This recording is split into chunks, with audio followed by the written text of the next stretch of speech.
सहना भवतु सहनौ भुनक्तु सह वीर्यङ्करवावहै तेजस्विनावधीतमस्तु मा विद्विषावहै। ॐ शान्ति शान्ति शान्तिः। सदाशिवसमारम्भां शङ्कराचार्यमध्यमाम् अस्मदाचार्यपर्यन्तां वन्दे गुरुपरम्पराम्। ॐ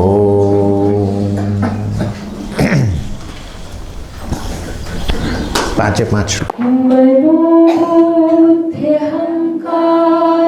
चित्तानि नाहं न च श्रोत्रजिह्वे न च घ्राणनेत्रे न च व्योमभूमि न तेजो न वायु चिदानन्दरूपं शिवोऽहं शिवोऽहं चिदानन्दरूपं शिवोऽहं शिवोऽहं न च प्राणसंज्ञो न वै पञ्चवायु न वा सप्तधातु न वा पञ्चकोश न वा पाणिपादौ न चोपास्तपायु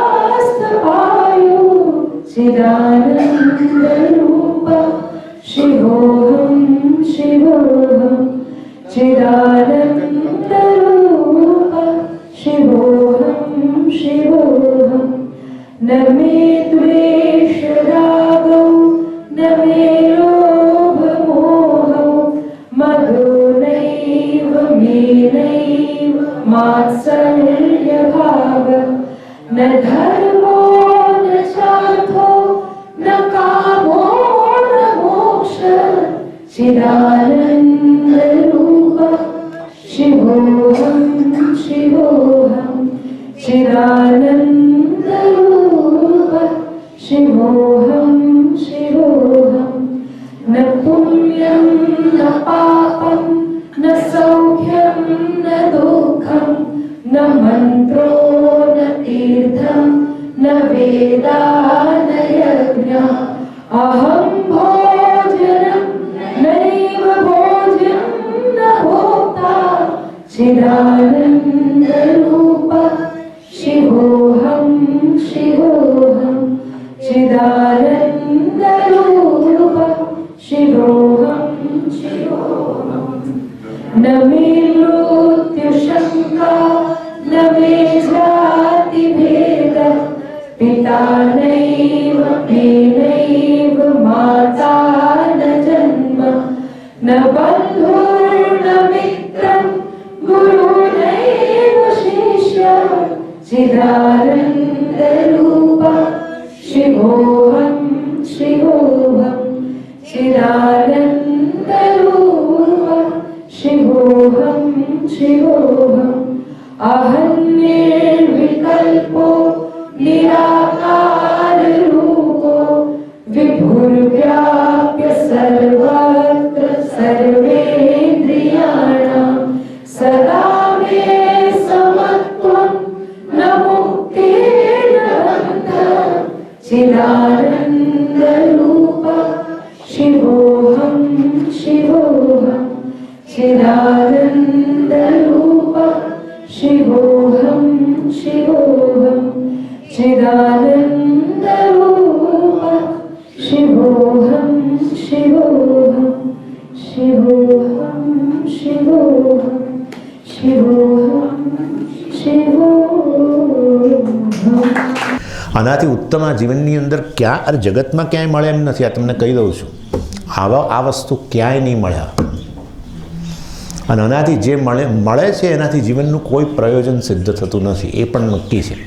જીવનનું પરમ પ્રયોજન મુક્તિ જ છે. તમે આ ઈચ્છા લઈને જ જન્મ્યા છો.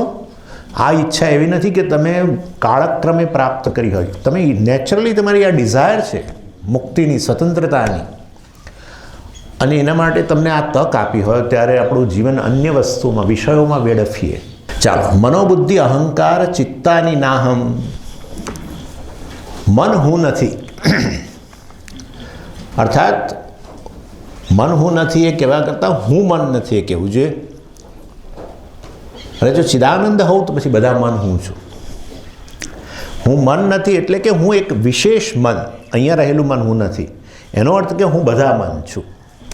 કેમ? કારણ કે હું ચિદાનંદ છું. પ્રત્યેક મનની અંદર વાસ્તવમાં સચ્ચિત જે રહેલું છે, પ્રત્યેક મન છે અને ભાસે છે. તમે કહો મન છે, અન્યનું મન છે કે મારું મન છે, મતલબ ભાસી રહ્યું છે તો જ કહો તમે કહો છે. તો એ ભાસવાનું અને હોવાપણું અસ્થિભાતી એ જ વાસ્તવમાં એનો સાર છે પ્રત્યેક નામરૂપનો. મન તો એક નામરૂપ છે અને એ રીતે પ્રત્યેક મન હું છું, પરંતુ હું મન નથી. એ દ્વારા એમ કહેવા માગે છે જો હું મન નથી તો પછી વાસ્તવમાં એક મન પણ જો હું ન હોઉં તો પછી હું શૂન્ય છું? ના ના ના ના, શૂન્ય નથી. તમે બધા જ મન તમે છો. બધા જ મન તમે છો અર્થાત બધા જ મનના સારભૂત તમે છો, બધા મનના આત્મા તમે છો, બધા મનનું સત્ય તમે છો. ચિદાનંદ એટલે સર્વવ્યાપી, એક મન સાથેનું તાદાત્મ્ય નહીં, સર્વ મન સાથે જાણે તાદાત્મ્ય. તાદાત્મ્ય એટલે બધાનો સાર. પછી કયું? બુદ્ધિ, અહંકાર, ચિત્ત, આ બધી વસ્તુઓ જે છે, આ બધી વસ્તુઓ વાસ્તવમાં હું જ છું, પરંતુ હું આ બધું નથી. સર્વબુદ્ધિ હું જ છું. પ્રત્યેકમાં રહેલી બુદ્ધિ હું છું. પ્રત્યેકમાં રહેલું મન હું છું. પ્રત્યેકમાં રહેલો અહંકાર વગેરે અહમવૃત્તિ જે છે એ પણ હું છું. પ્રત્યેક જે અહમ કરી રહ્યું છે એ અહમનું વાસ્તવિક સ્વરૂપ હું જ છું. ચિદાનંદ મતલબ અહીંયા રહેલો અહમ પણ હું છું, અન્ય જગ્યાએ રહેલો અહમ પણ હું છું. અને એ રીતે વાસ્તવની અંદર એક અહમ અને બીજા અહમ વચ્ચે વાસ્તવિક ભેદ નથી. એ અહમ પણ ચિદાનંદ છે, આ અહમ પણ ચિદાનંદ છે એમ. અને પછી ચિત્ત. ચિત્ત એટલે મેં કહ્યું હતું ડેટા બેંક, આપણી મેમરી બેંક જે છે, જ્યાં બધી વાસનાઓ સ્ટોર થાય છે, વાસનાઓ ઉદ્ભૂત થાય એને મેમરી કહેવામાં આવે, સ્મૃતિ.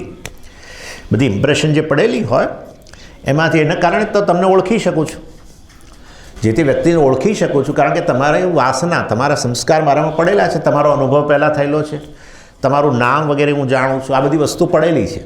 એટલે તમે ફરી મળો ત્યારે હું તમને ઓળખી શકું છું. એટલે કહેવાય કે ચિત્ત, આને જ કહેવાય ચિત્ત. એ ચિત્ત હું જ છું, કારણ કે બધામાં સચ્ચિત તો રહેવાનું છે, સચ્ચિતથી બહાર તો કશું છે જ નહીં. અસ્થિભાતી તો રહેવાનું જ છે, બસ તે અસ્થિભાતી હું છું. પણ સમજીએ અસ્થિભાતી વત્તા ખરું ને, બસ વત્તા ખરું પણ નામરૂપ, પરંતુ એ નામરૂપ તો મિથ્યા છે. કારણ કે અસ્થિભાતી જ સાર છે. અસ્થિ કાઢી લો તો પછી ક્યાં છે નામ કે રૂપ? ક્યાં કશું રહેતું નથી. ખ્યાલ આવી ગયો તમને? એટલે નામરૂપ કેવળ એક દેખાવ છે, અસ્થિભાતીનો દેખાવ, સચ્ચિતનો દેખાવ છે. અને આ બધા નામરૂપ જે છે વાસ્તવમાં એ જ અસ્થિભાતી કે સચ્ચિદાનંદનો દેખાવ છે, બ્રહ્મનો દેખાવ છે. એને આપણે માયા કહીએ છીએ. બસ માયા મિથ્યા છે. માયા એટલે આ સર્વ નામરૂપ. ઇનફેક્ટ જગત જ વાસ્તવમાં અવ્યક્ત અવસ્થામાં માયા કહેવાય, અને આ માયા જ જ્યારે વ્યક્ત બને નામરૂપ રૂપે તેને જગત કહેવાય. That's it. એટલે બ્રહ્મા અને જગત વચ્ચેનો સંબંધ શું? તો એક ઉપાધિ ઉમેરવી પડે, નામ માયા. That's it. બીજું કંઈ નથી. મિથ્યા માયા ઉમેરવી પડે, કારણ કે જગત આવ્યું એટલે જગતનું સર્જન આવ્યું, સર્જન આવ્યું એટલે શક્તિની કલ્પના કરો. સર્જન શક્તિ એટલે માયા, પાલન શક્તિ માયા, લય શક્તિ માયા.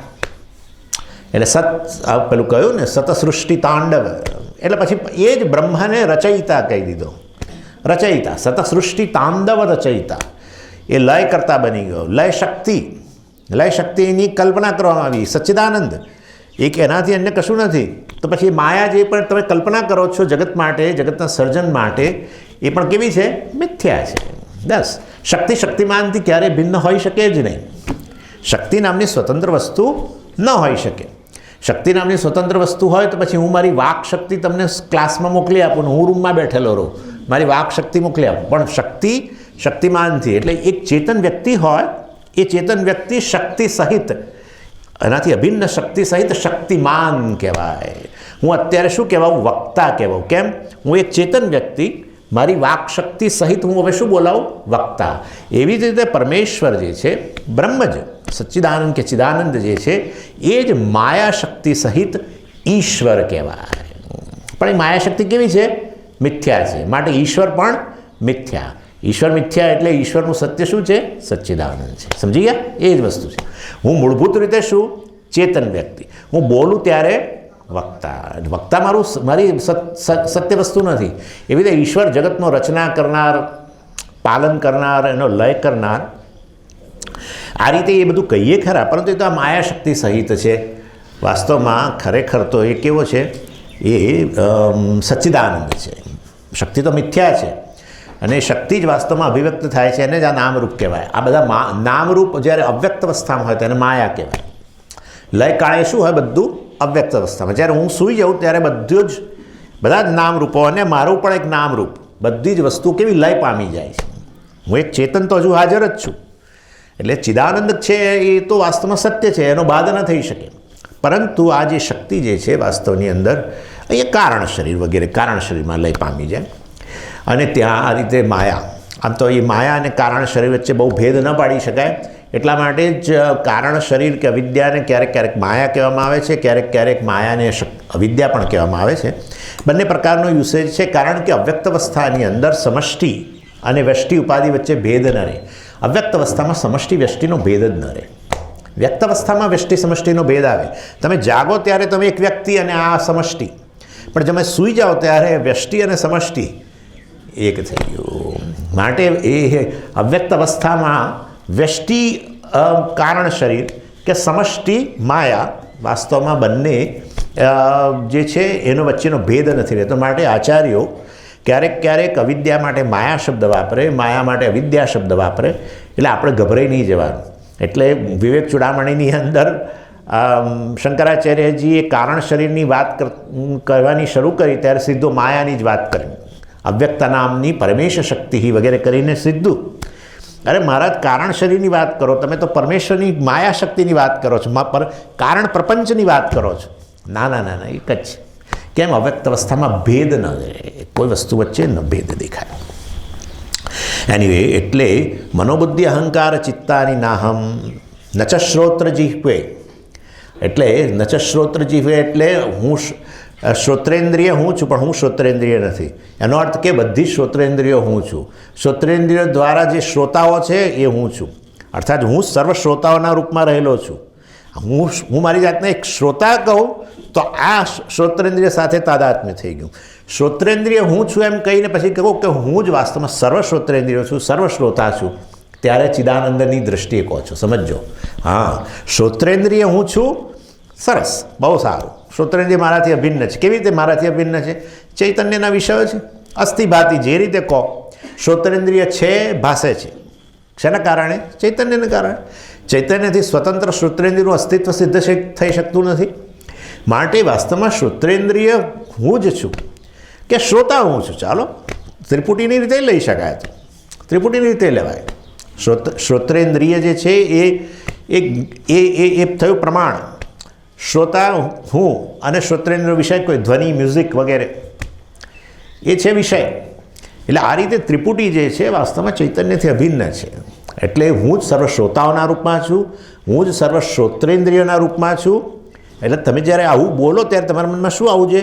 સચ્ચિત, સચ્ચિત, અસ્થિભાતિ, કંઈ પણ આ રીતે. તો આ રીતે તમે હવે અહમને શું જાણતા જાઓ છો? બનાવતા નથી જતા, વ્યાપક રૂપમાં જાણતા જાઓ છો. હા, જ્યારે તમે કહો કે હું શ્રોત્રેન્દ્રિય છું કે શ્રોતા છું, ત્યારે તમે અહીંયા જ તાદાત્મ્ય છે તમારું. બરાબર ને? આના ઇન્દ્રિય સાથે તાદાત્મ્ય છે. ઇન્દ્રિય સાથેના તાદાત્મ્ય વગર શ્રોતા કેવી રીતે બોલી શકો? એટલે વાસ્તવની અંદર જ્યારે સર્વ હું એમ કહું કે હું શ્રોત્રેન્દ્રિય નથી, એટલે કે આ એક પર્ટિક્યુલર શ્રોત્રેન્દ્રિય સાથેનું મારું તાદાત્મ્ય નથી.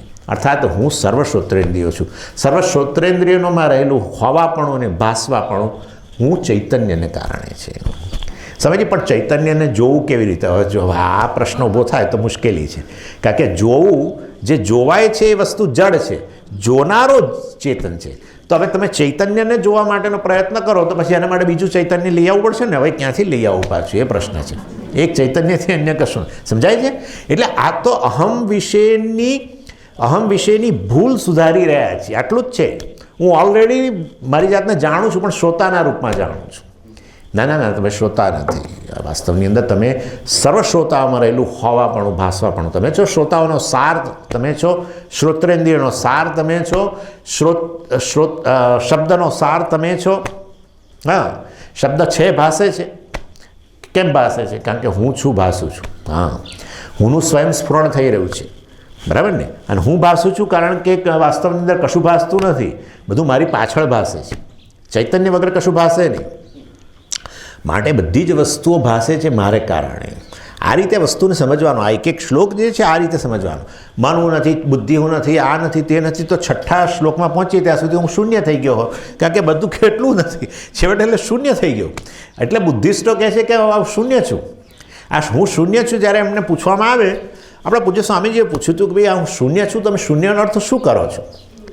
અહમ આત્મા શૂન્ય છે, તો એનો અર્થ શું કરો છો શૂન્યનો? જો તમે શૂન્યનો અર્થ કરતા હો કે સર્વ પ્રકારના ગુણોથી પર નિર્ગુણ વગેરે, એ રીતે તમે શૂન્ય કહેતા હો તો વસ્તુ બરાબર છે, તો તમે આત્માની જ વાત કરી રહ્યા છો. પણ તમે વાસ્તવિક રીતે શૂન્યનો અર્થ શૂન્ય જ કરો છો, નોન એક્ઝિસ્ટન્સ, તો પછી વાસ્તવમાં એ શૂન્ય અને બ્રહ્મ વચ્ચે બહુ મોટો ભેદ છે. કારણ કે આપણે કહીએ છીએ હું તો ચિદાનંદ છું, જે કંઈ છે એ બધું હું જ છું, જ્યારે એ લોકો કહે છે કે હું તો શૂન્ય છું. આપણે કહીએ જે કાંઈ છે એ હું છું, અને એ લોકો કહે છે હું શૂન્ય છું. સમજી ગયા? બહુ મોટો ભેદ છે. તો એટલે વાસ્તવની અંદર શૂન્ય, એટલા માટે શબ્દ આવે છે. એ લોકોનો મોક્ષ એટલે નિર્વાણ.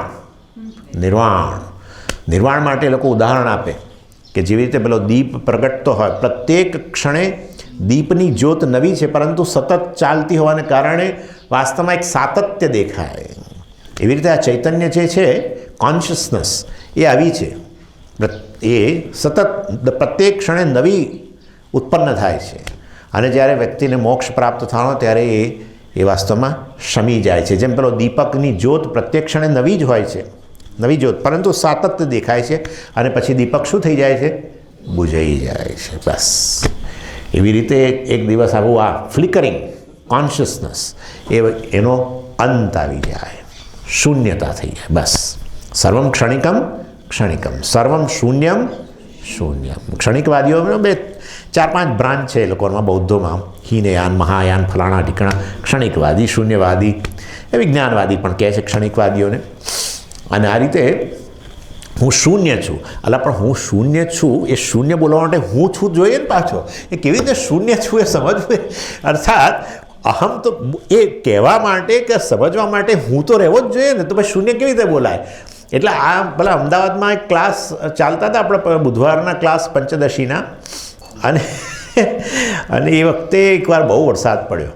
ત્યારે પછી હું તો નીકળવાના સમયે સાંજે 5 વાગ્યાનો ક્લાસ હતો ને સાંજે 4-4:30 કે કેવો 4 વાગે લગો એવો વરસાદ પડ્યો, એટલો બધો કે ચારે બાજુ પાણી. એટલે મેં કહ્યું હવે તો કોઈ આવ્યું જ ના હોય ત્યાં કદાચ નારાયણપુરા ક્લાસમાં. એટલે મેં કોઈક જે નજીક રહેતું હતું કોઈક એમને મેં કહું જરા જોઈ આવો ને, કોઈ આવ્યું હોય તો પછી હું કોઈ પણ રીતે નીકળું રિક્ષામાં કે ગમે તે રીતે. તો એ જોવા ગયા, નેચરલી કોઈ જ નહોતું. એટલે મને બારણું ખોલ્યું, જ્યાં ક્લાસ ચાલતા હતા ક્લાસરૂમનું બારણું ખોલીને વચ્ચે ઊભા રહીને મને ફોન કર્યો મોબાઈલથી, સ્વામીજી કોઈ નથી આવ્યું. મેં કહું જુઠ્ઠું બોલો છો.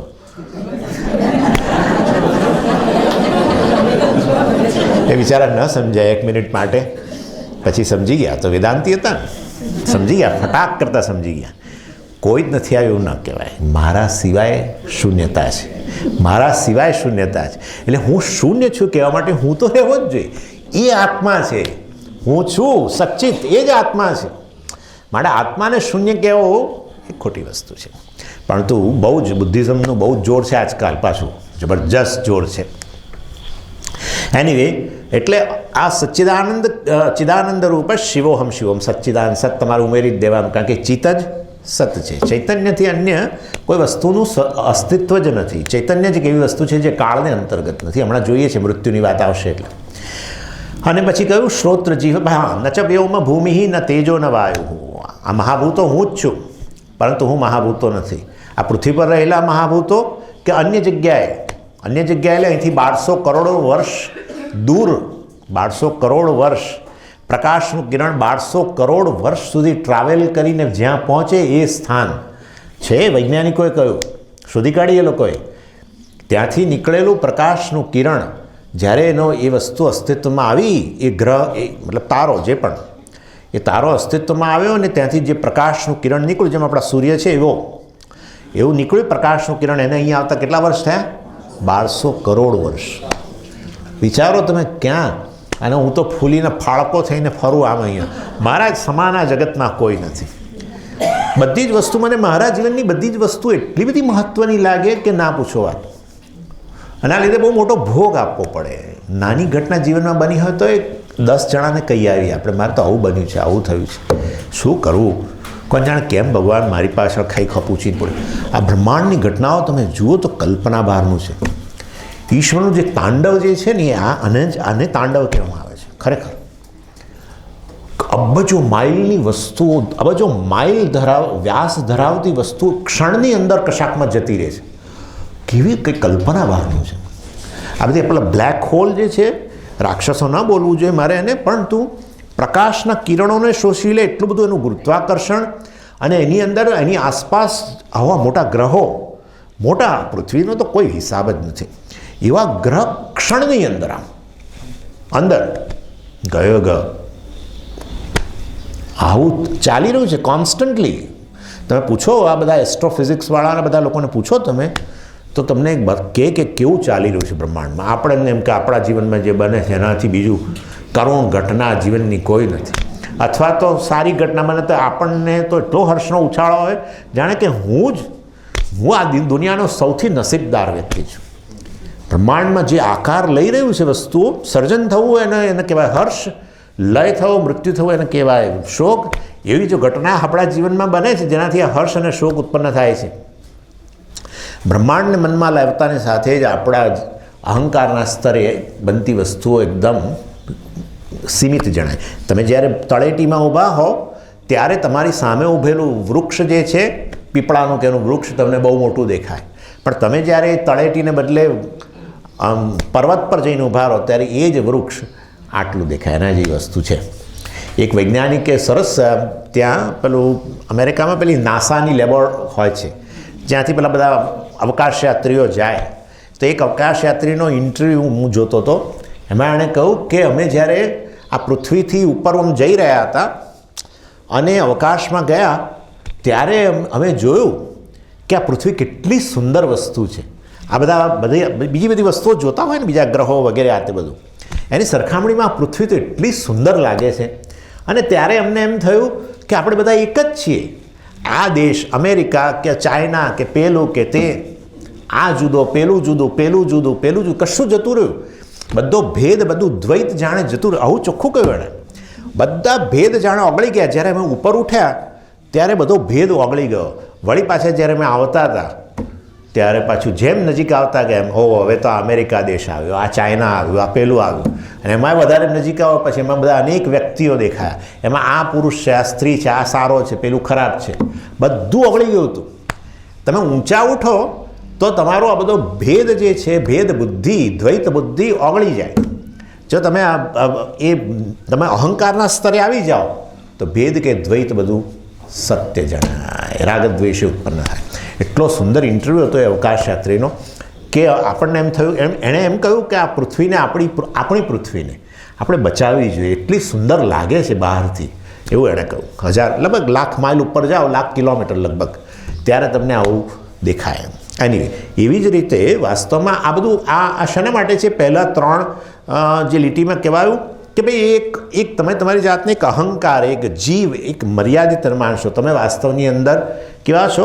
ચિદાનંદ છો. ચિદાનંદની દૃષ્ટિએ તમે અદ્વૈત છો. તમારાથી અન્ય બીજું કશું છે નહીં. તમારા સમાન બીજું નથી એવું પણ કહી શકાય, પરંતુ એ કહેવામાં જરા પાછું બીજું દ્વૈત આવે છે, અને હું સમજાવું છું પછી તમને. એટલે એની ચિદાનંદ રૂપ શિવોહમ શિવોહમ ન ચ પ્રાણ સંજ્ઞ. હું તો જીવન નથી. આપણને એમ કે હું તો જીવન છું, જે કંઈ જીવન છે હું છું. ના, જે જીવન છું હું છું એમ કહી શકો, પરંતુ વાસ્તવની અંદર કાં તો એમ કહો કે બધામાં રહેલું જીવન હું છું. બધામાં રહેલું જીવન શેના આધારે ચાલે છે? એટલે કહ્યું પંચવાયુ. આ પંચવાયુને લીધે, પ્રાણ, પાન, વ્યાન, ઉદાન, સમાનને લીધે જીવન ચાલે છે. અને એ અહીંનું જીવન કે અન્યત્ર, કારણ કે પંચવાયુના રૂપમાં હું જ રહેલો છું, અને એ જ વાસ્તવમાં બધાનું જીવન ટકાવે છે. માટે હું જ સર્વ જીવનના રૂપમાં હું રહેલો છું. એક જીવન હું નથી એમ. નવા સપ્તધાતુ, નવા પંચકોશ. સપ્તધાતુ અર્થાત આ જે છે મેદ, અસ્થિ, મજ્જા વગેરે બધું એનાથી બનેલું આ શરીર, એ વાસ્તવની અંદર શરીર હું છું, પરંતુ હું શરીર નથી. સપ્તધાતુ, ધાતુ એટલે મેં તમને કહ્યું હતું કે જે આપણને જે શરીરને પોષણ પ્રદાન કરે, જેના કારણે શરીર ટકે, એને ધાતુ કહેવાય. અને નવા પંચકોશ અર્થાત કોષ એટલે અન્નમય, પ્રાણમય, મનોમય, વિજ્ઞાનમય, આનંદમય જે છે, જે વાસ્તવની અંદર કોષ સમાન છે. કોષ સમાન અર્થાત એમાં આત્મબુદ્ધિ થઈ ગઈ છે, એના કારણે આત્મા ઢંકાઈ ગયો છે. કોષ એટલે જે મ્યાન, ઢાંકનાર. તો આ જાણે કે ઢાંકી રહ્યું છે. વાસ્તવની અંદર હું તો ખરેખર આત્મા, વિચાર કરો, આત્માનું અજ્ઞાન આત્માને કારણે ભાસે છે. જેવી રીતે સૂર્યને ઢાંકનાર, ખાલી કહેવા માટે, સૂર્યને ઢાંકનાર વાદળ સૂર્યમાં જ પ્રકાશે છે. હા, વાદળ સૂર્યમાં જ પ્રકાશે છે. જે વાદળ સૂર્યને ઢાંકે છે એ સૂર્ય દ્વારા જ વાદળ પ્રકાશે છે. એવી રીતે અજ્ઞાન આત્માને ઢાંકે છે, પણ અજ્ઞાન પ્રકાશે છે કોનામાં? આત્મામાં પ્રકાશે છે. અજ્ઞાન છે અને ભાસે છે. હોવું ભાસવું તમે છો એટલું પકડી રાખો. સચ્ચિત હોવું એટલે સત, ભાસવું એટલે ચિત્ત. આ સચ્ચિત જ વાસ્તવની અંદર હું છું. એટલે આત્મા અજ્ઞાન અને આત્મા વિશેના બધા ખોટા નિર્ણયો જે આપણે કરેલા છે એ બધા શેમાં ભાસે છે? આમાં જ ભાસે. આવું છે. એટલે વાસ્તવની અંદર નવા પંચકોશ, આ પંચકોશ પણ હું નથી. નવાક પાણીપાદવ ન ચ ઉપસ્થપાયું. કર્મેન્દ્રિય, નવાક પાણીપાદવ, વાક એટલે વાગીન્દ્રિય, પાણી હસ્તેન્દ્રિય, પાદેન્દ્રિય, ન ચ ઉપસ્થ અને પાયુ બંને મળમૂત્ર વગેરેના દ્વાર. આ કર્મેન્દ્રિયો હું નથી. જો હું કર્મેન્દ્રિયો નથી તો હું કરતા નથી. કર્મેન્દ્રિયો કર્મ કરે છે મારી હાજરીમાં. જેવી રીતે એક રાજાની હાજરીની અંદર સર્વ સભાપતિઓને અને બધા મંત્રીઓ બધા એની હાજરીમાં કામ કરે. એણે એવું કહેવું ના પડે કે બધા ચાલો કામ કરો, હું આવીને બેઠો છું, એવું કહેવાની એને જરૂર ના પડે. આવું કેનોપનિષદની અંદર ઉદાહરણ આપવામાં આવેલું કે આ બધું શ્રોત્રસ્ય શ્રોત્રમ વગેરે બધું કહ્યું. એનો અર્થ એવો છે કે આત્મા તો રાજા જેવો છે. આત્મા પોતાની મહિમા સ્થિત છે. આત્માની સન્નિધિને કારણે આત્માની હાજરી માત્રથી એટલે સ્વામીજી પણ ક્યારેક ગેરહાજર ના બને. ગેરહાજર ક્યારેય ન બને, કારણ કે એ સત સ્વરૂપ છે. આ બીજી વસ્તુ આવે જ અવરજાર કરે. એટલે આવું કોઈ કે સમજીએ આત્માની હાજરીથી બધું ચાલતું, પણ આત્મા ગેરહાજર બને તો આત્મા ગેરહાજર ન બને. બરાબર છે ના? પણ સ્વામીજી મૃત્યુ પામે તો પછી આત્મા ગેરહાજર હોય છે ને. એટલે એ રીતે કહ્યું હતું. મૃત્યુ પામે એ વાસ્તવની અંદર એ પણ ત્યારે પણ આત્મા હાજર છે. કેમ? મૃત શરીર કોણ છે? સચ્ચિદાનંદ છે. હા, મૃત શરીર છે, પાસે છે. ના સમજ, પણ એ તો હમણાં જતું રહેશે, અગ્નિની અંદર ભસ્મીભૂત થઈ જશે. ભસ્મ છે, શું કરશો? ક્યાં? એટલે હવે સમજો, આ ચિદાનંદ પૂર્ણ કઈ વસ્તુ એવી છે જે ચિદાનંદની બહાર લઈ જઈ શકશો? ટ્રાય કરો. ના કરો તો સારું, ગાંડા થઈ જશો. લિટરલી પૂર્ણ જે પણ વસ્તુ તમે કહો કે કશું નથી, એ કશું નથી, એબ્સન્સ, બરાબર ને? એ અભાવ પણ છે, ભાષ છે. શું કરશો હવે? બોલો. સમજો, એમ કહો કે સ્વામીજી જો હું એવી વસ્તુને એવો નાશ કરી નાખીશ ને કે વસ્તુનું નામ શેષ થઈ જશે. એવું છે જ નહીં કશું. વૈજ્ઞાનિકો કહે છે કે કશું કોઈ વસ્તુનો નાશ જ થતો નથી. પતી ગયું. સાચે સાચ મૃત્યુ નામની વસ્તુ જ નથી. આપણે તો કહીએ નમે મૃત્યુ શંકા, પણ એ તો એ આપણા કરતાં પહેલાં કહી દીધું એ લોકોએ. ખાલી એક વસ્તુ અન્ય વસ્તુમાં રૂપાંતર થતું જાય છે, બસ આટલું જ છે. છેવટે ત્યાં તો શક્તિમાં રૂપાંતર થઈ જાય, શક્તિનું દ્રવ્યમાં રૂપાંતર થાય. આ બધું આપણો આવતો તો ભણતા હતા આપણે બધી વસ્તુ. દ્રવ્ય સંચયનો નિયમ, E=mc² વગેરે આ બધું આવતું હતું, બહુ પહેલાં ભણતા હતા આપણે બધું. દ્રવ્ય સંચયનો નિયમ અર્થાત દ્રવ્યનું શક્તિમાં રૂપાંતર થાય, શક્તિનું પાછું દ્રવ્યમાં રૂપાંતર થાય. પણ આ રૂપાંતર ચાલે છે. નાશ નામની વસ્તુ નથી, મૃત્યુ નામની વસ્તુ જ નથી. અને આપણે કેટલું રડીએ છીએ એના માટે. એ વસ્તુ જે છે, જે તે શરીર છે, પંચમહાભૂતોમાં ગયું. તો શરીર માટે આપણે સચ્ચિત શબ્દ વાપરતા હતા, છે ભાષે છે. હવે પંચમહાભૂતોના રૂપમાં, બરાબર ને? એટલે આ રીતે વાસ્તવની અંદર, અને પંચમહાભૂતો હું જ છું, પણ હું પંચમહાભૂતો નથી. આ વસ્તુ યાદ રાખવાની. હું પંચમહાભૂતો નથી. કેમ? તો હું કોણ છું ત્યારે? હું ચિદાનંદ છું.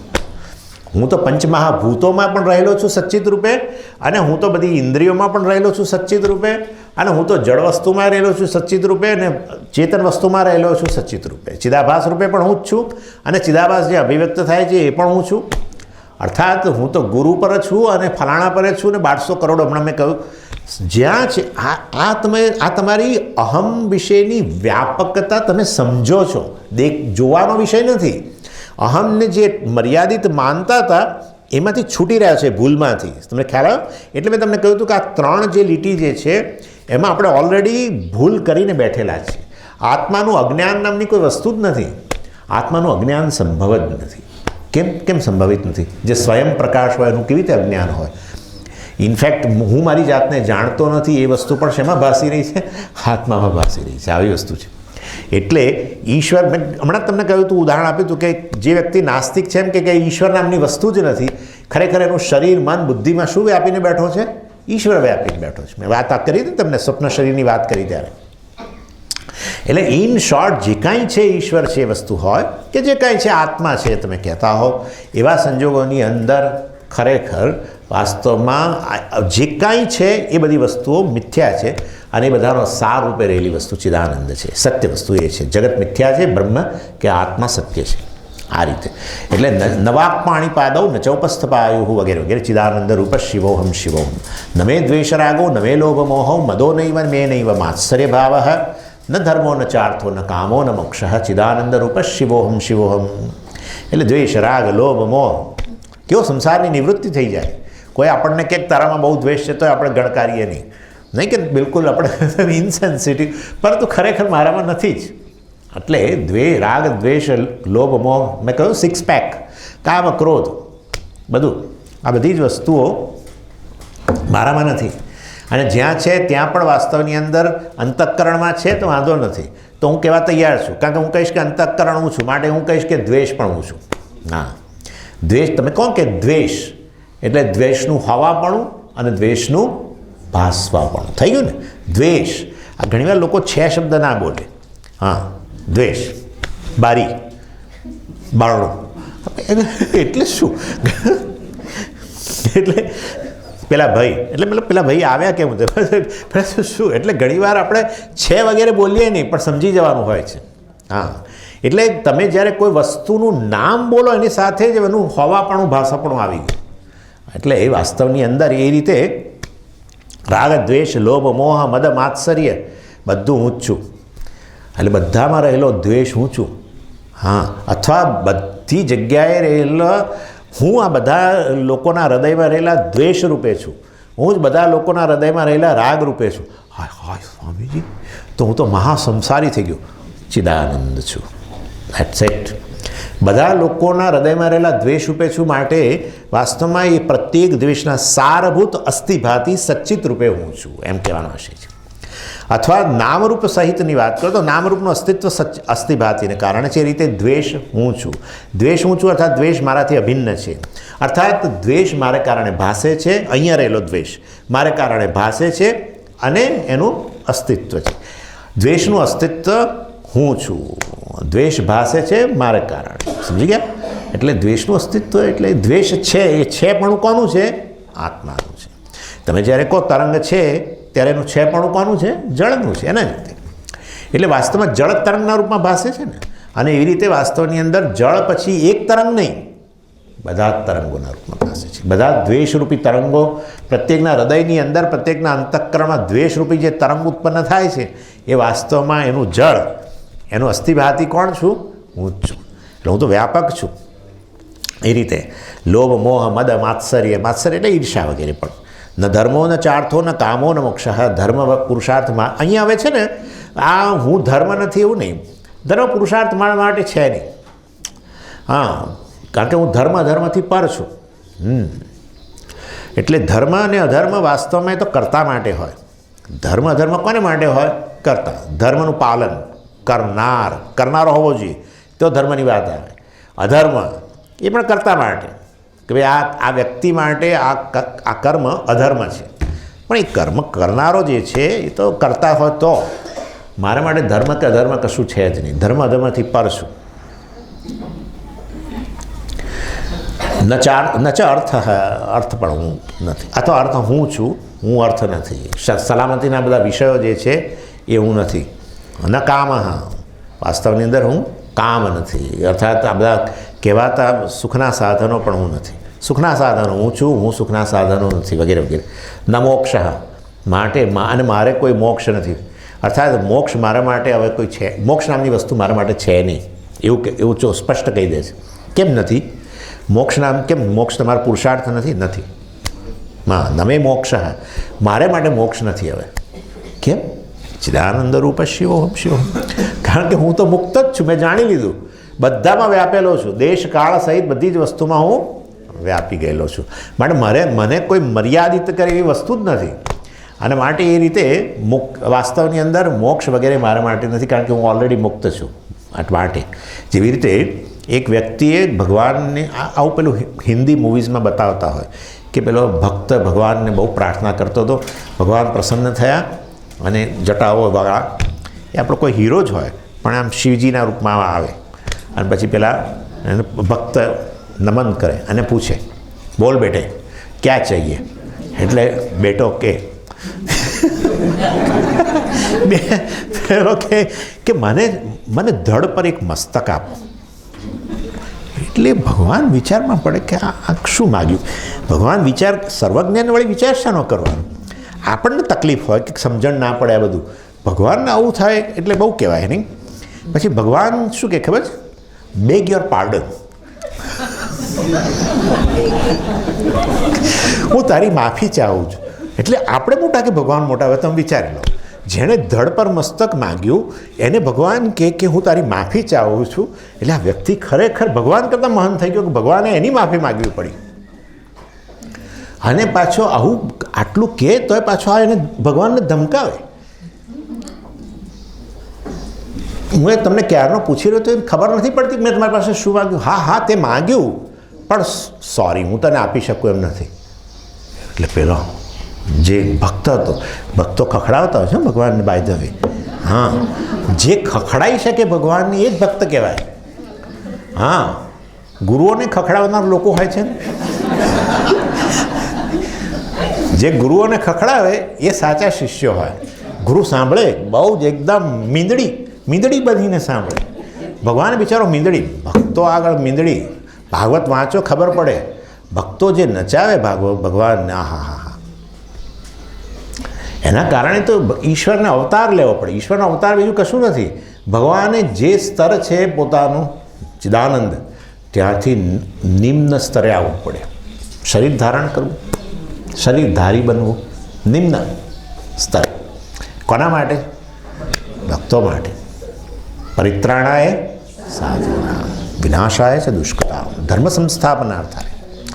એટલે સાધુઓનું રક્ષણ કરવા. સાધુઓને પોતાના ભક્તો, જે સાધુ હોય, જે ઈશ્વરનો ભક્ત હોય, સાધુ સાધનોથી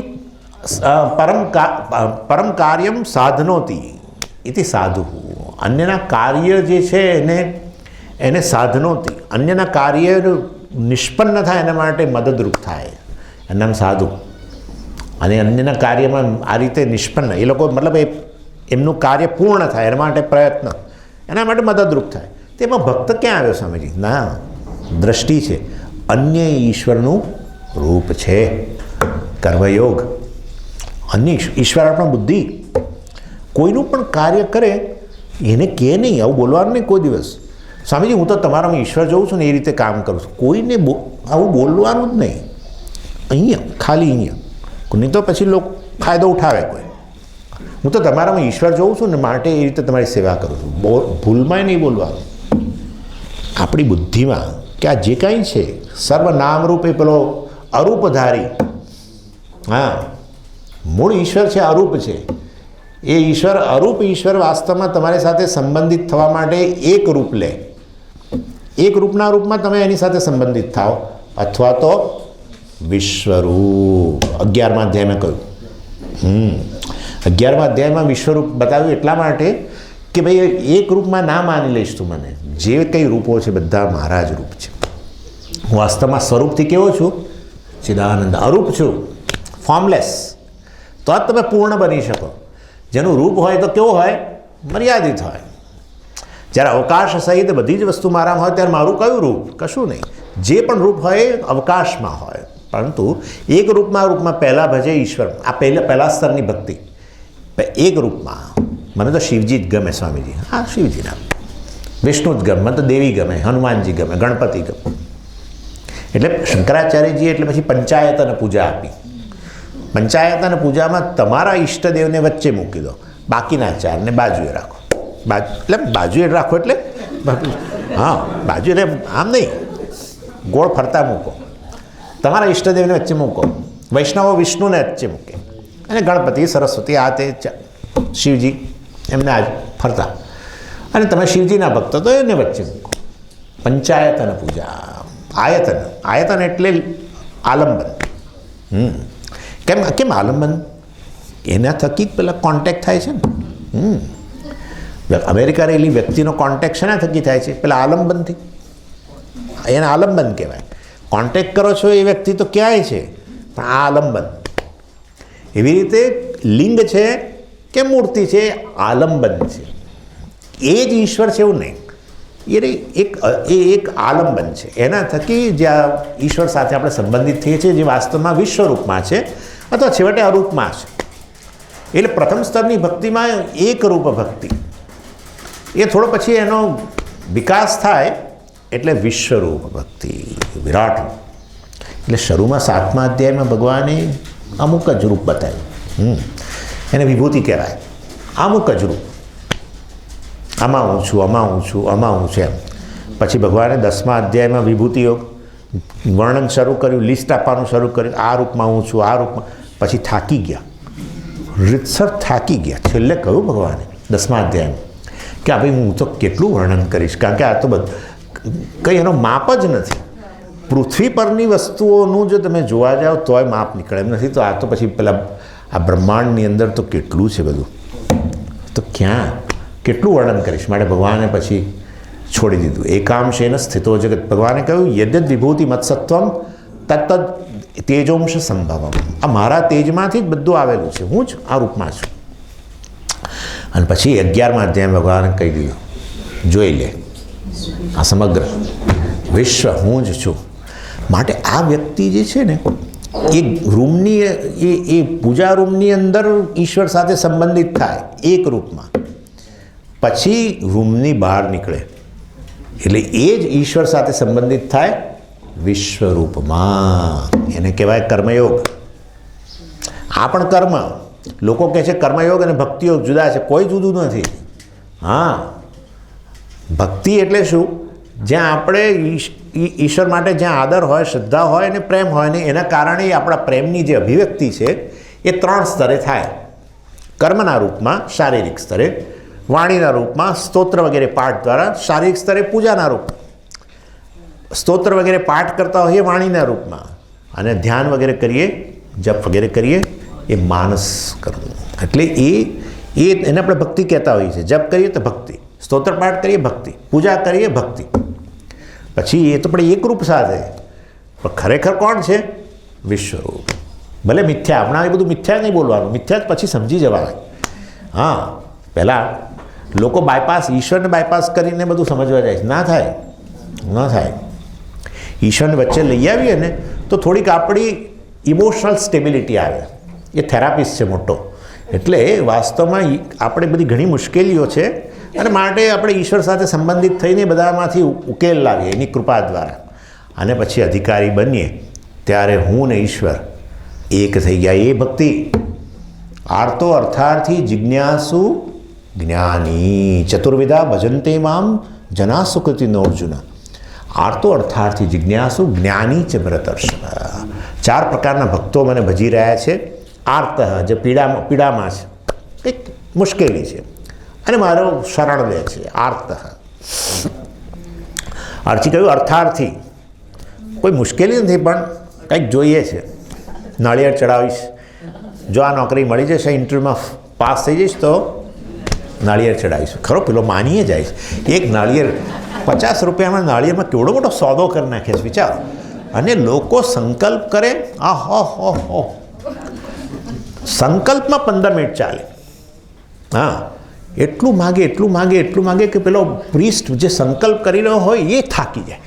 અને પછી પોતાનું પછી કે બસ હવે ના મારા પત્ની છે એના વિશે બોલો. પછી પત્ની નહીં, બાળકો પછી એ બાળકો પરણેલા હોય તો એ જમાઈ, પછી એમના દીકરાઓના જો દીકરા હોય તો એ, અને પેલો થાકી જાય બોલતો.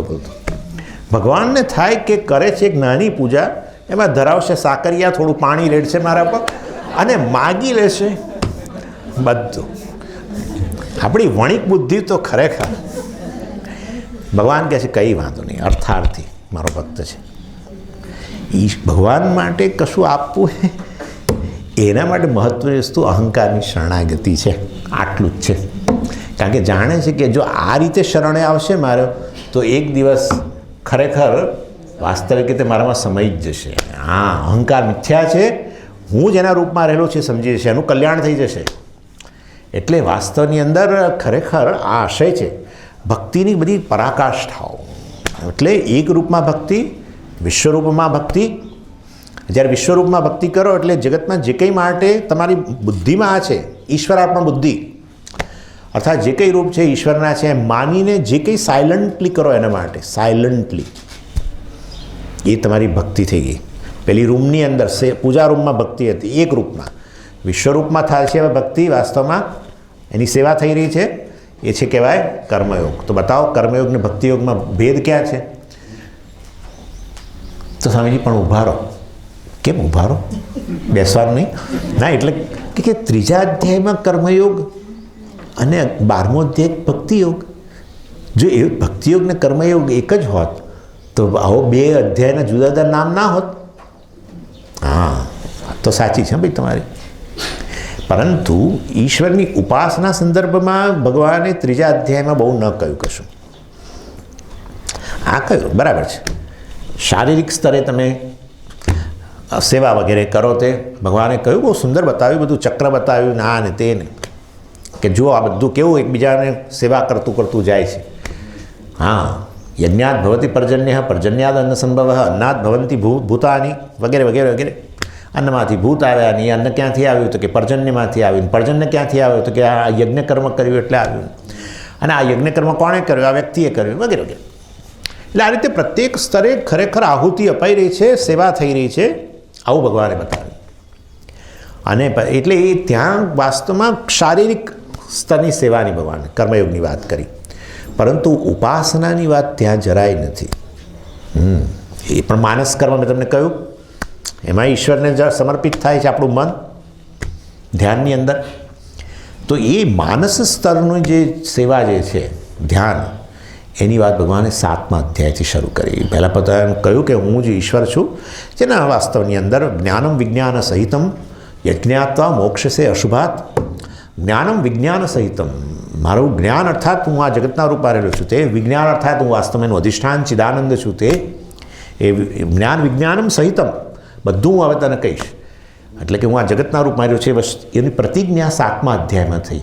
અને પછી ભગવાને પોતાની વિભૂતિનું વર્ણન શરૂ કર્યું અને 11મા અધ્યાયમાં તો કહ્યું કે વિશ્વરૂપ હું છું. એટલે એ 7 થી 11 અધ્યાયની વચ્ચે ભગવાને પોતાનું આ રીતે સગુણ નિર્ગુણ વર્ણન શરૂ કર્યું. એ સગુણ રૂપ વાસ્તવની અંદર ભગવાને જે વિભૂતિઓના રૂપ બતાવ્યું એ શેના માટે? ઉપાસના માટે. માટે 12મા અધ્યાયની અંદર ભગવાને પછી ઉપાસનાની વાત કરી. એટલે કર્મયોગ એ પણ કર્મયોગ, પરંતુ વાસ્તવમાં ઉપાસનાના સંદર્ભમાં એ ભક્તિ જે છે ત્યાં બતાવવામાં આવી. એટલે કારણ કે કોઈ પણ કર્મને ઈશ્વર સાથે જોડવું એને કર્મયોગ કહો, એને ભક્તિ કહો. આપણે પોતાના કર્મથી ઈશ્વરને સમર્પિત થવું, એ માનસ સ્તરનું હોય, વાણીના સ્તરે હોય કે શારીરિક સ્તરે હોય, અને એ રીતે ઈશ્વરમય બની જાય. સમજી ગયા? વાણીના સ્તરે જે કર્મ થાય એ પણ એમાં આપણે સતત ઈશ્વરને જોઈએ. પૂજ્ય સ્વામીજીનો એક ટોપિક આ છે, ઈશ્વર ઇન વન્સ લાઈફ. આપણા જીવનની અંદર ઈશ્વરને કેવી રીતે વણી લેવો. એટલે વણી લેવો એટલે બહાર રહેલો છે ને એને વણવાનો છે આમાં? ના ના ના, રહેલો છે પરંતુ તમને ખ્યાલ નથી, અજ્ઞાન છે ને ભાઈ, આ સ્તરનું અજ્ઞાન છે. એટલે ઈશ્વર મારાથી જુદો છે, ક્યાંક રહે છે, નહીં, આ તારું શરીર મન બુદ્ધિના રૂપમાં એ જ બેઠેલો છે, એ જ ઉપાદાન છે. અને એ રીતે વાસ્તવમાં અહીંયા જે કંઈ વ્યવસ્થિત બધું ચાલી રહ્યું છે, જેને સ્વામીજી ઓર્ડર કહે છે, નિયમબદ્ધ અહીં બધું ચાલી રહેલું છે, તો વાસ્તવમાં એ નિયમબદ્ધની પાછળ નિયંતા ઈશ્વર રહેલો છે, અને એ નિયમોના રૂપમાં જ રહેલો છે. એ જ જગતના રૂપમાં છે, એ જ જગત બનાવનારના રૂપમાં છે, મેકર મટીરિયલ બધું એ જ છે. માટે નિયમોના રૂપમાં પણ એ જ છે. માટે અહીંયા તારો હાથ ઊંચો થાય, કોને યાદ કરવાનો? ઈશ્વરને યાદ કરવાનો. ઊભા થઈ શકો, ઈશ્વરને યાદ કરવાનો. બેસી શકાય, ઈશ્વરને યાદ કરવાનો. પલાઠી વાળી શકાય, ઈશ્વરને યાદ કરવાનો. બધા નિયમો એક આના નિયમોનો અભ્યાસ વિજ્ઞાન કરે છે. That's it. જગતના બધા જે નિયમો છે એ નિયમોનો અભ્યાસ કોણ કરે છે? બધી વિજ્ઞાનની વિદ્યાશાખાઓ, બધી બાયોલોજી, ફિઝિક્સ, બધું શેનો છે? નિયમોનો જ અભ્યાસ છે. નિયમો શોધી કાઢવા એ જ એમનું જ કાર્ય છે.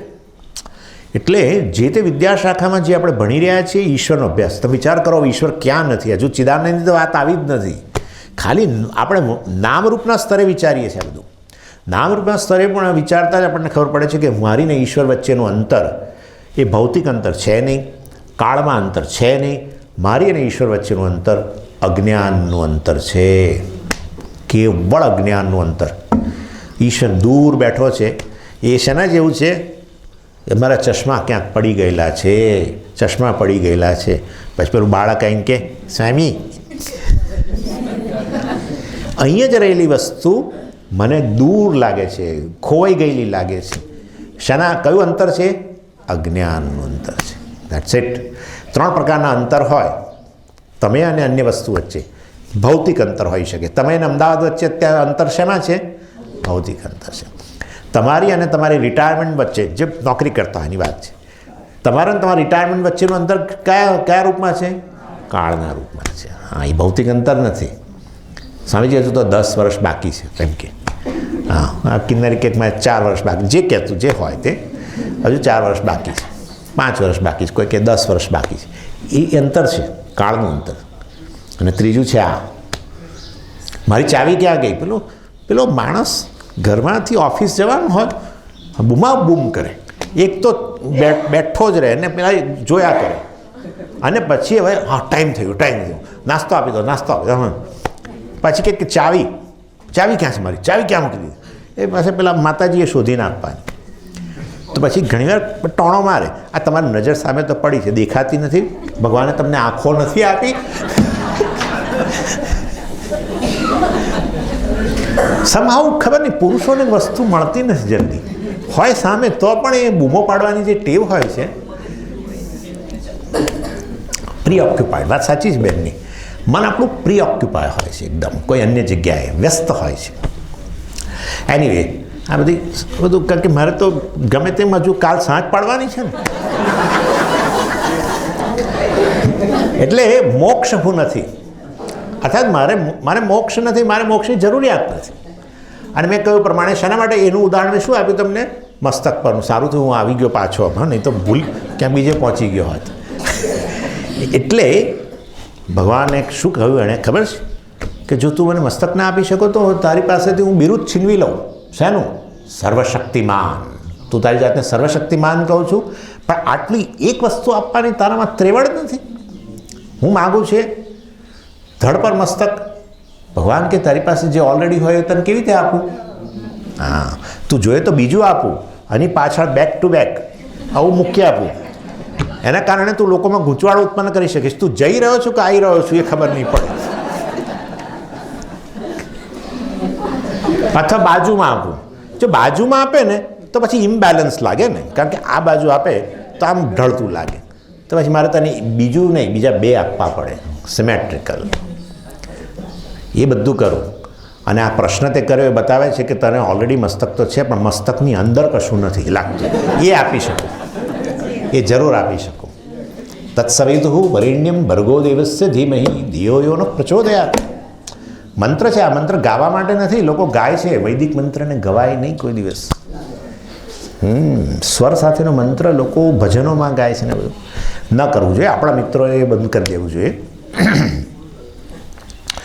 વૈદિક મંત્ર સાથે, વૈદિક મંત્ર જે છે ને એને અમે એક બોમ્બ જેવું ગણીએ. બોમ્બ એટલે મતલબ કે એની સાથે છેડછાડ ના થાય, કોઈ છેડછાડ નહીં. શબ્દની શક્તિ છે. અત્યારે આ અઠવાડિયાથી હું બોલી રહ્યો છું, જેમ ઓલમોસ્ટ કેટલા શબ્દો બોલી ગયો, પણ એ શબ્દો ખાલી ધ્વનિ છે ના, એનો જે અર્થ જે છે તમારા મનમાં પ્રગટ થાય છે એ શબ્દની શક્તિ છે. અને માટે એ જે શબ્દો છે વેદના, એ ઈશ્વરના શબ્દો છે, કારણ કે વેદ ઈશ્વરની વાણી છે. અને માટે એની સાથે કોઈ ચેડા નહીં, એની શક્તિ છે. અને માટે એ શક્તિ એ વાસ્તવના મંત્રની શક્તિ જે છે એના બીજાક્ષરોમાં રહેલી હોય છે. એને એટલા માટે બીજ કહે છે. વૃક્ષની શક્તિ શેમાં હોય? બીજમાં હોય. એવી રીતે આખા મંત્રના રહેલા બધા શબ્દોની શક્તિ એ બીજ છે, બીજાક્ષરો કહીએ છીએ. જેમ કે ગણપતિ માટે ગમ છે, હનુમાનજી માટે હમ છે, સરસ્વતી માટે ઐમ છે, કૃષ્ણ માટે ક્લીમ છે. ઓમ ક્લીમ કૃષ્ણાય ગોવિંદાય ગોપીજન વલ્લભાય પરાય પરમ પુરુષાય પરમાત્મને વગેરે સુદર્શન મંત્ર આપણે કરતા હતા પહેલાં. એટલે ક્લીમ એવી રીતે દરેકના દુર્ગા માટે દુમ છે. ઓમ દુમ દુર્ગાયૈ નમઃ. બહુ સુંદર મંત્ર છે. ઓમ દુમ દુર્ગાયૈ નમઃ. દુમ એટલે મંત્ર જે બોલો એના બીજા અક્ષર સહિત બોલો તો એને ઘૂંટ્યા કરો. જેમ ઘૂંટો એમ વસ્તુની શક્તિ વધારે બહાર નીકળે. એવી રીતે આ મંત્રો બધા બોલતા રહો, તમે શબ્દો બોલતા રહો તો એ શબ્દની શક્તિ, બીજા અક્ષર સહિત બોલો તો એ શબ્દની શક્તિ પ્રગટ થાય છે. એના એવા સંજોગમાં એનો અર્થ એવો થયો કે એ શબ્દો સાથે છેડછાડ ન કરવી જોઈએ. જે શક્તિનો પુંજ હોય એની સાથે છેડછાડ ન કરવી જોઈએ. માટે વેદના મંત્રોને લોકો આમથી આમ મરોડે છે, પોતાની રીતે ન કરવું જોઈએ. કેટલાય લોકો મારી પાસે મંત્ર લઈને આવે છે, સ્વામીજી હવે આવો મંત્ર છે. મેં કહું ભાઈ એ મને ખબર નથી આ મંત્રો. એટલે વેદના કેટલાક અક્ષરો લે છે અને ક્યાંકથી ઓમ જોડી દે છે ને બધું. વૈદિક મંત્રોમાં ઓમ વગર ન બોલીએ આપણે સામાન્ય રીતે, કારણ કે ઓમ પણ બીજા અક્ષર છે. ઓમ તો સમગ્ર જગતનું બીજ છે. અકાર ઉકાર મકાર દ્વારા આ સૃષ્ટિ સ્થિતિ અને લયનો નિર્દેશ થાય છે. અર્થાત એ ઓમકારનું જે બીજ છે, બે ઓમકાર વચ્ચે રહેલું જે ગાળો છે એ જ વાસ્તવની અંદર એ ત્યાં ચૈતન્ય જે વાસ્તવમાં ચિદાનંદ જ વાસ્તવમાં સમગ્ર જગતનું બીજ છે. એનીવે એટલે એ માંડુક્યની અંદર છે. પરંતુ કહેવાનો આશય છે, એટલે આ તો એક જોડે જોડે કહેવા માટે થઈને તમને કહું છું કે જે પણ મંત્રો છે એ મંત્રોને કોઈ ભજનની અંદર ગમે તેમ કરીને મરોડીને ઉમેરી દેવાનો એ આપણે નહીં કરવાનું. મંત્રોને મંત્રોની રીતે જ બોલવાનું અને એના બને ત્યાં સુધી એના સ્વર વગેરે જે છે એ શીખીને આપણે બોલવું જોઈએ. સારું, ચાલો આ તો પત્યું, હજુ તો આગળ જવાનું છે. અને પછી કહ્યું ન પુણ્યમ ન પાપમ ન સૌખ્યમ ન દુઃખમ ન મંત્રો ન તીર્થમ ન વેદા ન યજ્ઞ અહમ ભોજનમ નૈવ ભોજ્યમ ન ભોગતા ચિદાનંદ રૂપ શિવોહમ શિવોહમ. અને અહીંયા મેં તમને કહ્યું તે પ્રમાણે આ પુણ્ય પાપ સુખ દુઃખ વગેરે જે છે, પુણ્ય પાપ કે અને સુખ દુઃખ જે પણ ગણો આઈધર એ બધા કર્મફળ છે. અને કર્મફળ હોય તો કર્મ હોવું જોઈએ, કર્મ હોય તો કરતા હોવું જોઈએ.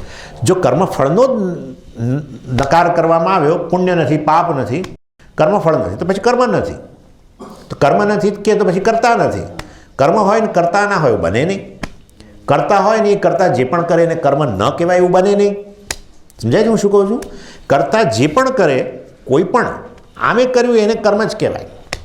જો કર્તૃત્વ હોય તો, કર્તૃત્વ ન હોય તો પછી દાખલા કે ગાય આમ કરે તો એને આપણે કર્મ ન કહીએ.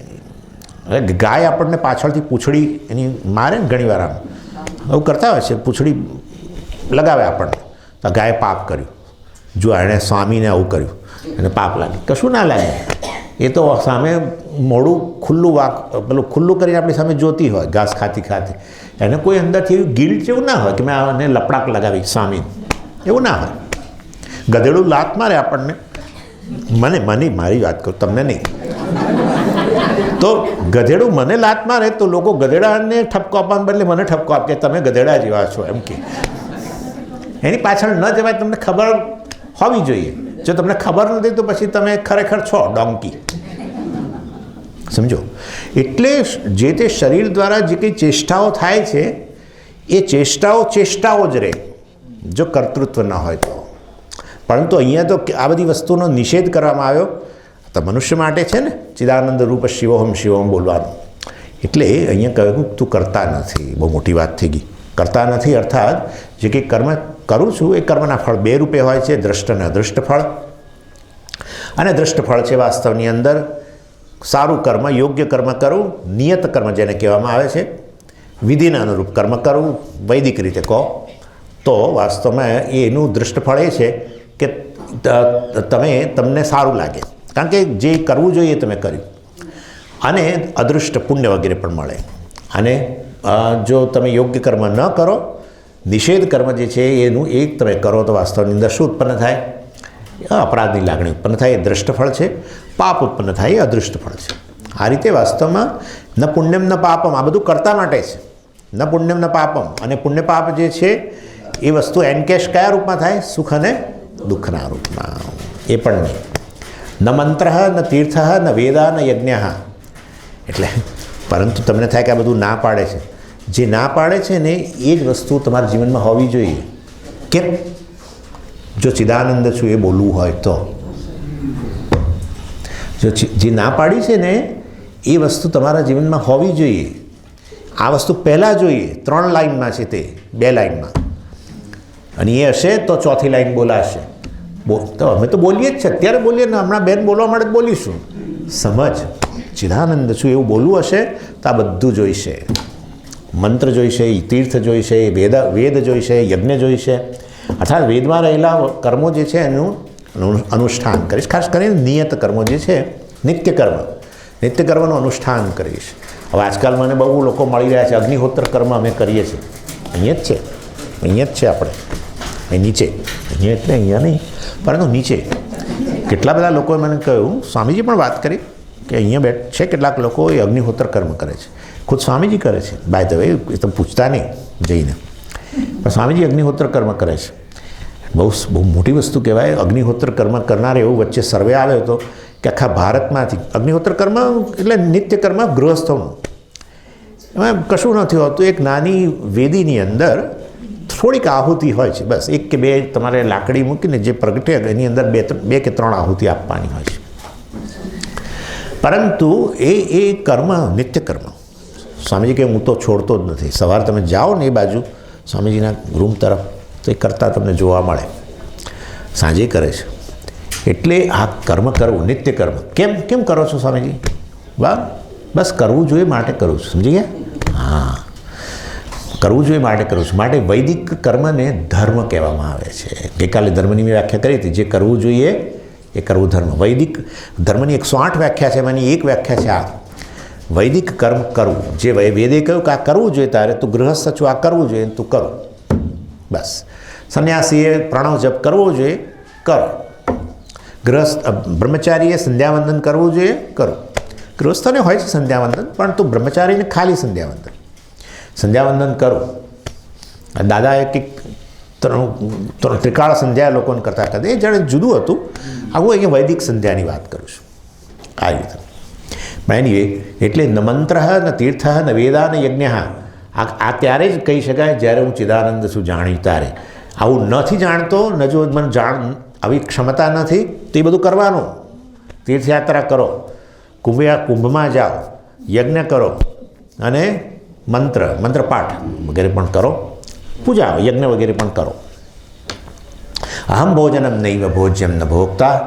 વાસ્તવની અંદર હું ભોજનનો અર્થ અહીંયા ગઈકાલે મેં તમને કહ્યું કે ભોગ વૃત્તિ ભોજનનો બીજો અર્થ થઈ શકે છે. વાસ્તવમાં એ ભોજન ક્રિયા, બરાબર ને? તમે હાથમાં ઉચકીને મૂકો જે ક્રિયા, ભોગ્ય વિષય ત્યાં પડ્યો છે થાળીમાં, અને ભોગતા તમે છો, અને જે ક્રિયા કરી રહ્યા છો ને એને ભોજન પણ કહેવાતું હોય છે.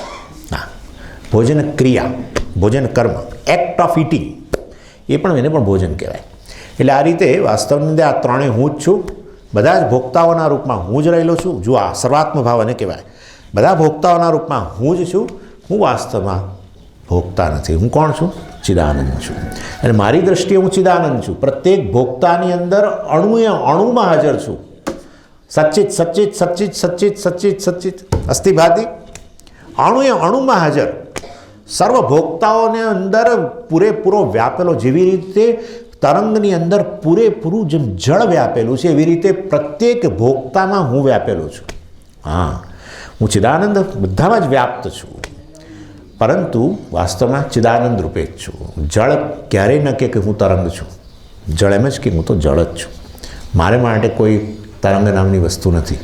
માટે એ રીતે હું સર્વભોગતાઓમાં વ્યાપેલો છું. ખરેખર મારી દ્રષ્ટિએ હું તો કેવળ ચિદાનંદ જ છું. ચિદાનંદ રૂપ શિવોહમ. અને એટલે ત્રીજી લાઈનમાં ભોગતાનો નિષેધ કર્યો, પ્રથમ 2 લાઈનની અંદર કર્તાનો નિષેધ કર્યો. હું કરતા ભોગતા નથી, હું જીવ નથી, મારે કોઈ પ્રારબ્ધ નથી, મારે કોઈ સંચિત પણ નથી, મારે કોઈ પ્રાયશ્ચિત કરવાનું નથી. બધું આવી ગયું એની અંદર. સ્વામીજી, મારા તો ગ્રહ દશા ચાલે છે, મને તો કોઈકે કહ્યું કે પ્રાયશ્ચિત કરો. ચાણોદમાં ફલાણું પેલો કયું ચાલે છે? સર્પદોષ, કાળ સર્પયોગ ચાલે છે મારો. નારાયણ બલિ કરાવવાનો છે. આ બધું ક્યારે? કરતા ભોગતા ત્યાં. વાસ્તવિકતા એ છે કે તમે કરતા ભોગતા નથી. અજ્ઞાન દશામાં કરતા ભોગતા. જ્ઞાન પ્રાપ્ત કરો, ગયું એટલે શું? પણ મિથ્યા બની ગયું. ગયું એટલે સમજો, કશું ક્યાંય જતું નથી. જેને સત્ય માનતા હતા એ મિથ્યા થઈ ગયું. બસ આટલું જ છે. મિથ્યાનો અર્થ છે કે લગભગ ગયા સમાન થઈ ગયું. સર્પને મિથ્યા જાણ્યો રજ્જુ પર, તો એ સર્પ ગયા સમાન થઈ ગયો. બરાબર ને? હજુ કદાચ બને એવું કે સર્પ દેખાય તો પોસિબલ છે, કારણ કે એવો આકાર વગેરે હોય ઘણીવાર, ને એવો રંગ હોય કે તમને હજુ થયા કરે કે હજુ જાણ્યા પછી કે આ સાપ છે એવું થયા કરે, પરંતુ એ કેવળ આભાસ રહી ગયો. એવી રીતે આ કર્તૃત્વ ભોક્તૃત્વનો આભાસ. પછી એવા બધું પ્રાયશ્ચિત ને આ ને તે કશાની જરૂર નહીં. ઇવન સાધકો માટે પણ પ્રાયશ્ચિત ન હોવું જોઈએ. આ તો હું તમને કહી રાખું, બહુ અતિશય બધું પ્રાયશ્ચિત કરાવું છું ને આ ને તેને, એમાં તમે હું કરતા ભોગતા છું એ વસ્તુ દ્રઢ થતી જાય છે. પ્રાયશ્ચિત કોને કરવું પડે? સ્વામીજી મારાથી કંઈક ખરાબ થયું હશે પહેલાં કરતા, અને એનું ફળ મારે અત્યારે ભોગવી રહ્યો છું અથવા ભોગવીશ, જ્યોતિષીએ કહ્યું છે, એ પહેલાં જ હું પ્રાયશ્ચિત કરી દઉં. એટલે પોતાને શું માનો છો? ભોગતા. ક્લાસમાં આવો કરતા ભોગતા નહીં, બહાર જઈને પ્રાયશ્ચિત અને કન્સલ્ટ કરો જ્યોતિષીઓને કરતા ભોગતા. એટલે આ રીતે ગોટાળો. એટલે આપણે જે વસ્તુ સમજવાની છે એને અનુરૂપ જીવન જીવવું જોઈએ. એટલે સાધક મુમુક્ષુનું લક્ષણ એ છે કે પ્રાયશ્ચિત કર્મમાંથી મુક્તિ, પ્રાયશ્ચિત નહીં, તિતિક્ષા. હા, ઇમ્યુનિટી ડેવલપ કરવું, એને ઇમ્યુનિટી કહેવાય. તિતિક્ષા એટલે શું? Emotional immunity. બસ જેમ શારીરિક ઇમ્યુનિટી હોય હે ને, એટલે શારીરિક ઇમ્યુનિટી એટલે શું ખબર છે? જ્યાં પણ જાય, અમેરિકાના કોઈ સ્ટરાઇલ વાતાવરણ, એકદમ ધૂળ રહિત, બેક્ટેરિયા રહિત કોઈ વાતાવરણમાં જાય તોય વાંધો નહીં, ઇમ્યુનિટી છે. અને અહીંયા હોય આપણે દાખલા તરીકે કોઈ ખરાબ જગ્યાએ, તો પણ ઇમ્યુનિટી હોય તો વાંધો ના આવે. ઇમ્યુનિટી ના હોય તો તમારે અમુક જ વાતાવરણમાં રહેવું પડે, એની બહાર જવાય જ નહીં. પણ એ ક્યાં સુધી રહેશે ભાઈ? એ નહીં ચાલે. વાતાવરણને તમે નહીં નક્કી કરી શકો. ઇમ્યુનિટી ડેવલપ કરો. મારા પગમાં સ્વામીજી સહેજ પણ ધૂળ ના આવી જોઈએ તો શું કરવાનું? આખી પૃથ્વી વાળી કાઢો. અરે એવું નહીં, ખાલી ચપ્પલ પહેરી લો, બસ આટલી વાત છે. ચપ્પલ પહેરી લો તો ધૂળ નહીં લાગે. ના, ચપ્પલમાં ધૂળ આવે તો બૂટ પહેર ભાઈ, ચાલ. હા, એટલે મારા પગમાં ધૂળ ના આવી જોઈએ, મને સહેજ પણ ધૂળે મને સ્પર્શ ન કરવો જોઈએ. જરૂર પૃથ્વીને ના વાળી શકાય, કેટલા શું વાળો તમે? અહીંયા જગતને ના બદલી શકાય. સુખ દુઃખે સમે કૃત્વા લાભાલાભો જયા જયો. શીતોષ્ણ સુખ દુઃખેશુ, યાદ કરો, શીતોષ્ણ સુખ દુઃખેશુ તિતિક્ષસ્વ. ભગવાને કહ્યું તિતિક્ષા. તિતિક્ષા એટલે ઇમ્યુનિટી. એટલે કારણ કે તમને બધી જગ્યાએ સ્ટરાઇલ વાતાવરણ મળવાનું નથી, પણ ઇમ્યુનિટી ડેવલપ કરી હશે તો વાંધો નહીં આવે. એટલા માટે 10 લોકો હોય ને, એક ટીબીનો પેશન્ટ હોય, એ ટીબીનો પેશન્ટ 10ના મોઢામાં જઈને, કારણ કે ટીબી ફેલાતો શ્વાસથી ફેલાતો એરબોર્ન કહેવાય છે ડિસીઝ, એટલે બીજાના મોંમાં જઈને, સ્વામીજી આપણી આ બેન આમ કરે છે, આ કલ્પના કરો ભાઈ, 10 જણાના મોં ખોલ્યા હોય ને એમાં ટીબીવાળો પેશન્ટ બધાના મોંમાં જઈને શ્વાસ ફેંકે. હું તમને કહું છું 10-10ને લાગુ નહીં પડે, 3, 4, 5, 6, પણ 4 વિરલા એવા નીકળશે. અરે તારે જે પણ આવું હોય આવવા દે, વાંધો નહીં.